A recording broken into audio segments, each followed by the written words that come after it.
Detik-detik badut habisi mertua dan lukai istri, dipicu persoalan cemburu. Satuan alias Tuan, 42, pria berprofesi badut, membunuh mertua dan menganiaya istri hingga sekarat di rumah kontrakan di Dusun Sumber Tempur RT 0201, Desa Sumbergirang, Puri, Kabupaten Mojokerto, Rabu, 6 Mei 2026.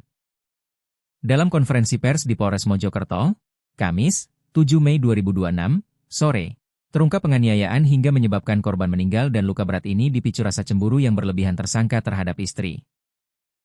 Faktor ekonomi dan hubungan rumah tangga tidak harmonis juga menjadi penyebab tersangka gelap mata nekat melakukan perbuatannya.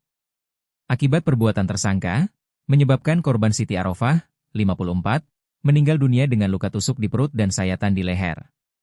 Pelaku menggunakan pisau dapur untuk menghabisi nyawa mertuanya.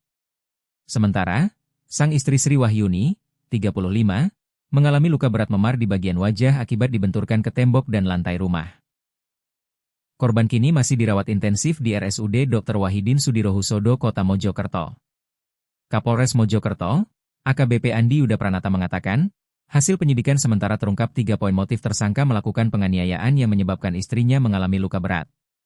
Pertama adalah tersangka cemburu buta dengan istrinya, jadi pemicu terjadinya peristiwa tersebut.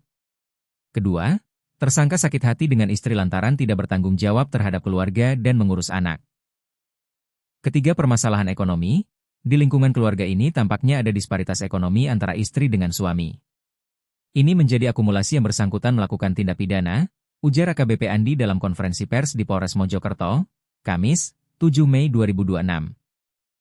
Ia menjelaskan, motif pembunuhan mertua yang dilakukan tersangka lantaran kepergok korban saat menganiaya istri di ruangan belakang rumah kontrakan yang dihuni 8 bulan itu. Tersangka panik seketika mengambil pisau dapur di dekat TKP, lalu menghujamkan ke arah mertuanya. Korban meninggal seketika di lokasi kejadian.